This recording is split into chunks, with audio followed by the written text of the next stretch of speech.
I would like to say for the record that, and also for the men behind me who are also wearing the uniform and their medals, that my sitting up here is really symbolic. I'm not here as John Kerry. I'm here as one member of a group of 1,000, which is a small representation of a very much larger group of veterans in this country. And were it possible for all of them to sit at this table, they would be here and have the same kind of testimony. I would simply like to speak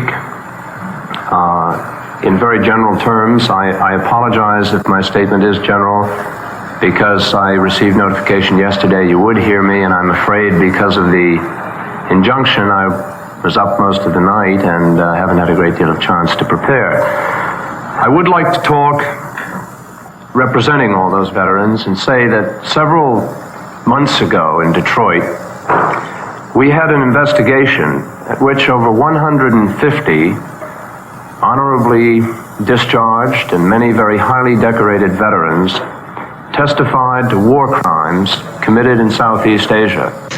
Not isolated incidents, but crimes committed on a day-to-day basis with the full awareness of officers at all levels of command. It's impossible to describe to you exactly what did happen in Detroit, the emotions in the room, the feelings of the men who were reliving their experiences in Vietnam. But they did. They relived the absolute horror of what this country, in a sense, made them do. They told the stories of times that they had personally raped, cut off ears, cut off heads, taped wires from portable telephones to human genitals and turned up the power, cut off limbs, blown up bodies, randomly shot at civilians, razed villages in a fashion reminiscent of Genghis Khan, shot cattle and dogs for fun, poisoned food stocks, and generally ravaged the countryside of South Vietnam, in addition to the normal ravage of war and the normal and very particular ravaging which is done by the applied bombing power of this country. We called this investigation the Winter Soldier Investigation.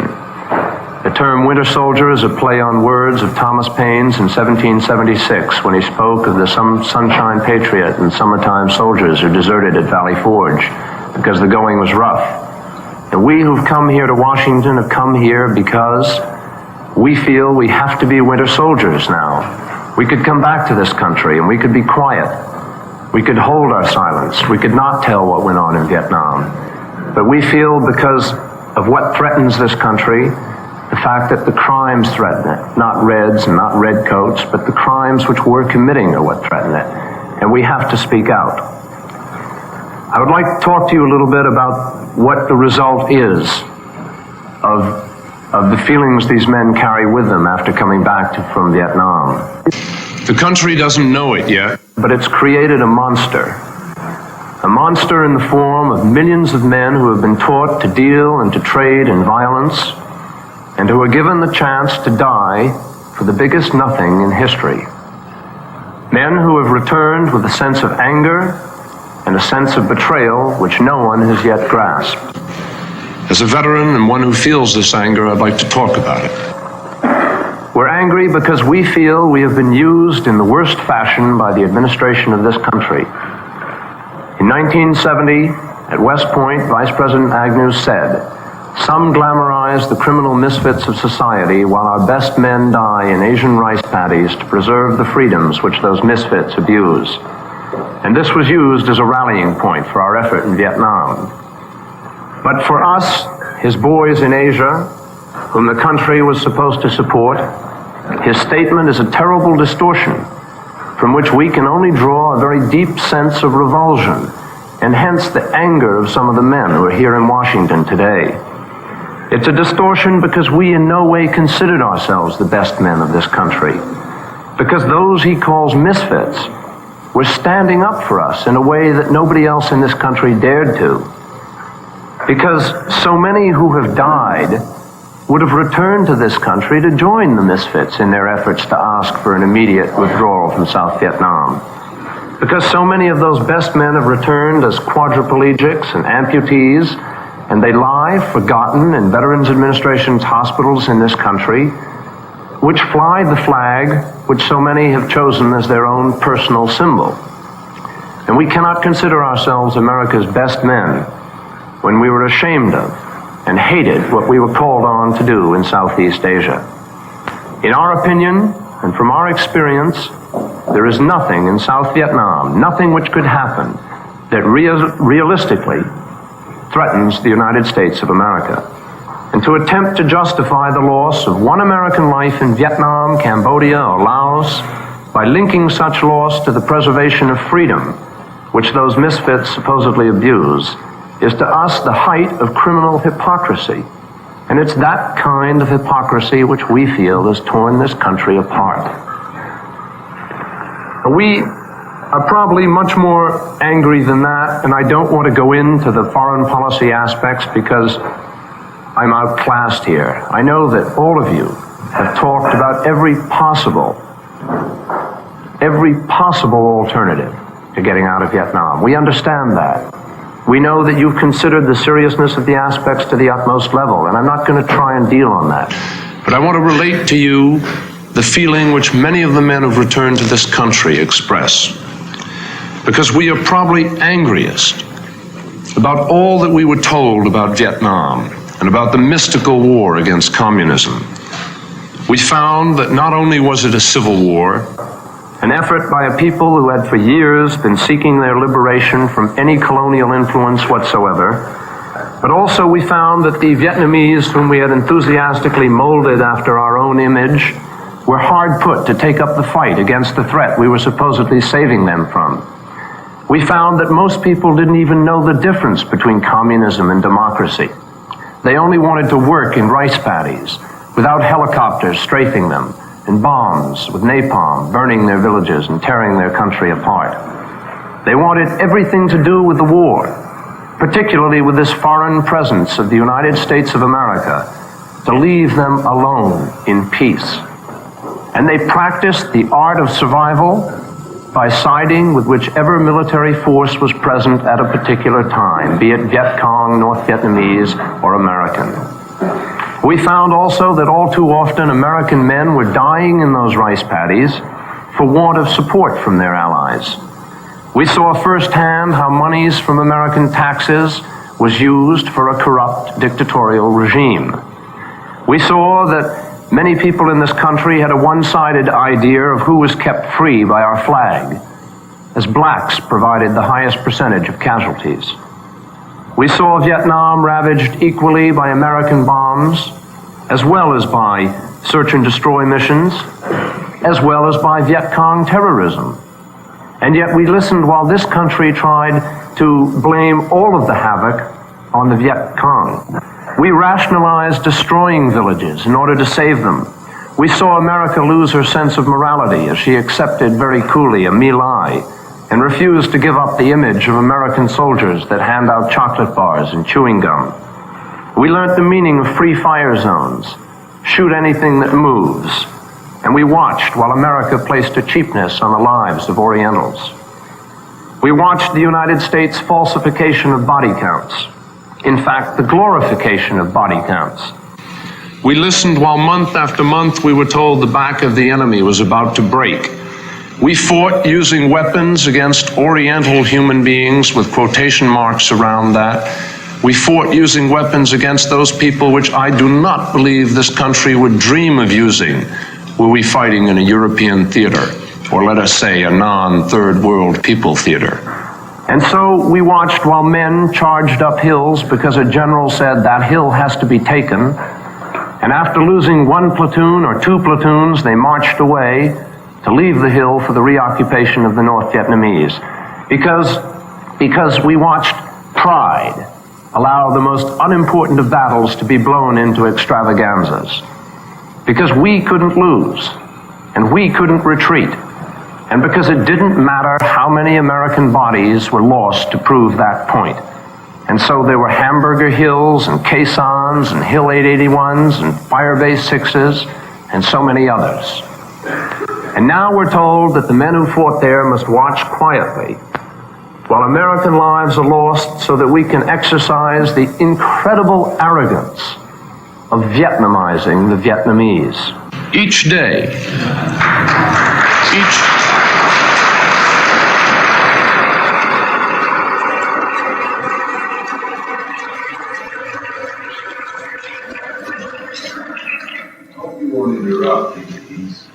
making a very significant statement, and let him proceed.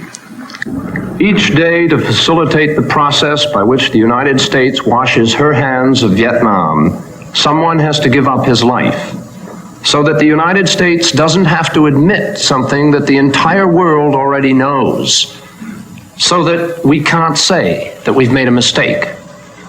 Someone has to die so that President Nixon won't be, and these are his words, the first president to lose a war. And we are asking Americans to think about that. Because how do you ask a man to be the last man to die in Vietnam? How do you ask a man to be the last man to die for a mistake? But we're trying to do that. And we're doing it with thousands of rationalizations.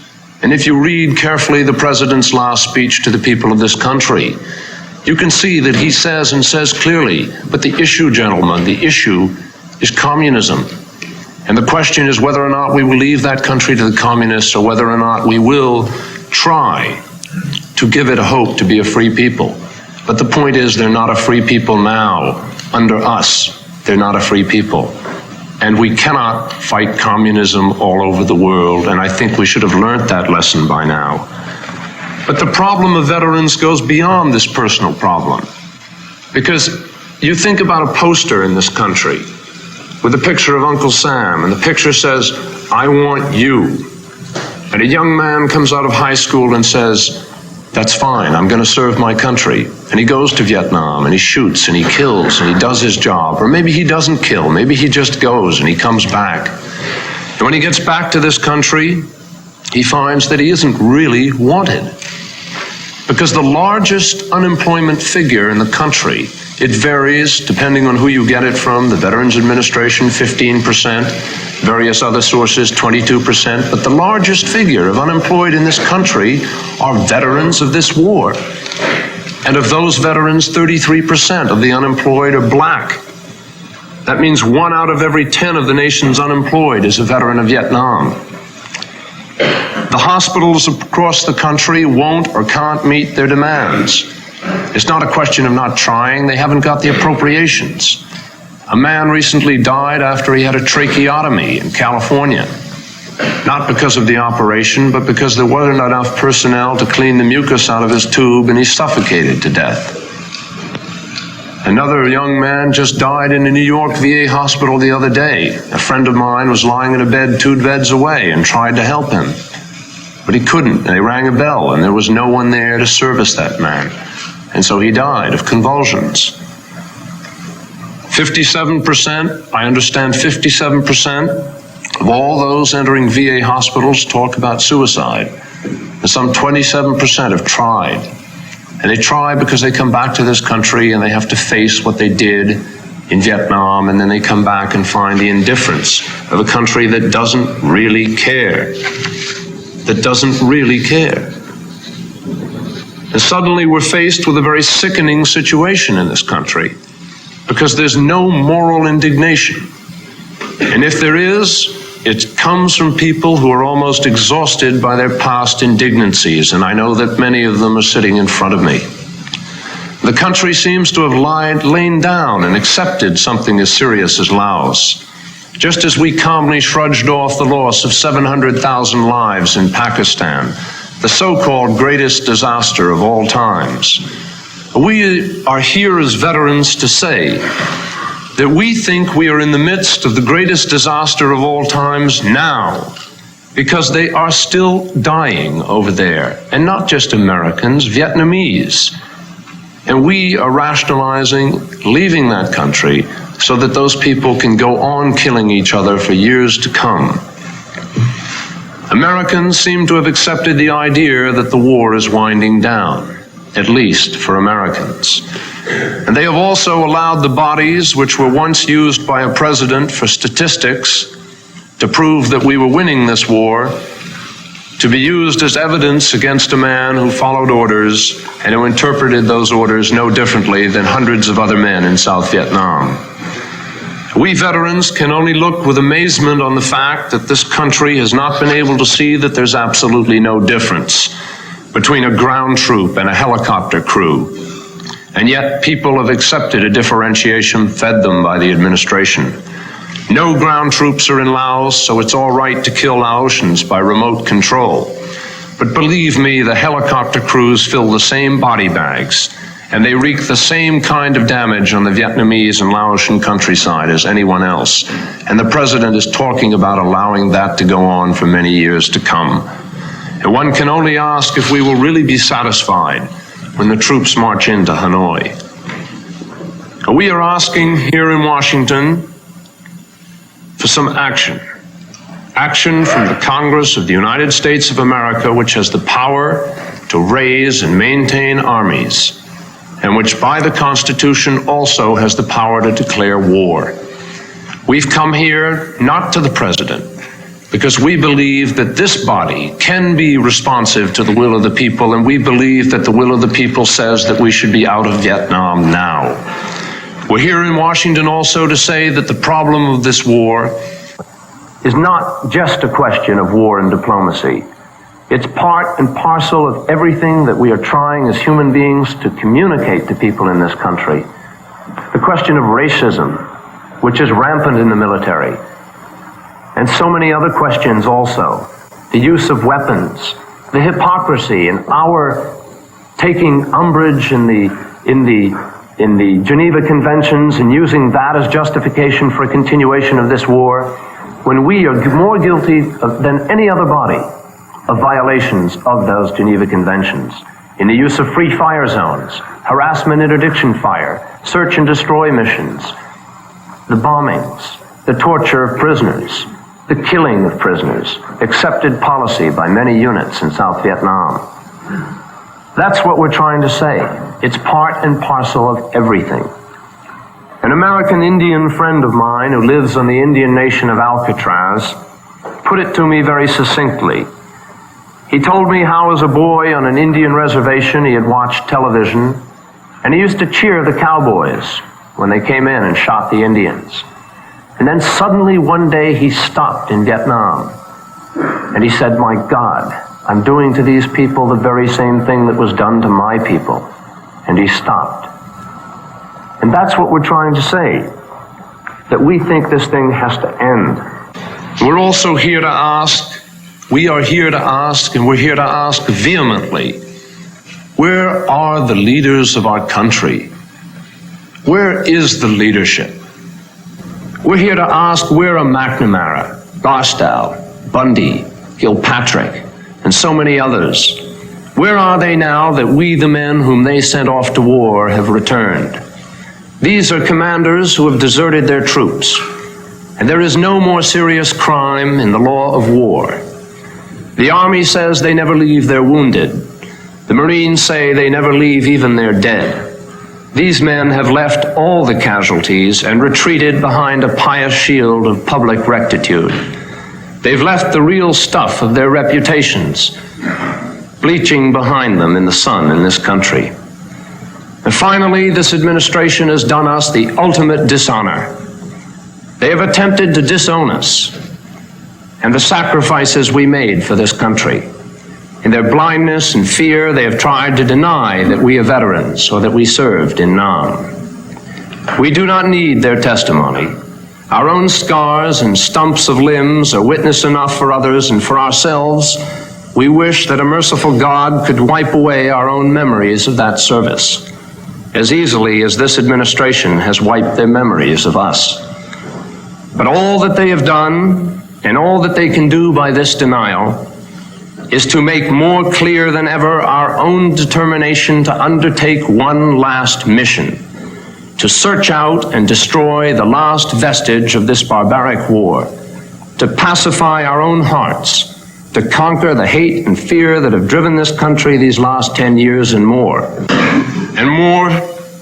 And so when 30 years from now our brothers go down the street without a leg, without an arm or a face, and small boys ask why, we will be able to say Vietnam, and not mean a desert, not a filthy, obscene memory, but mean instead the place where America finally turned and where soldiers like us helped it in the turning.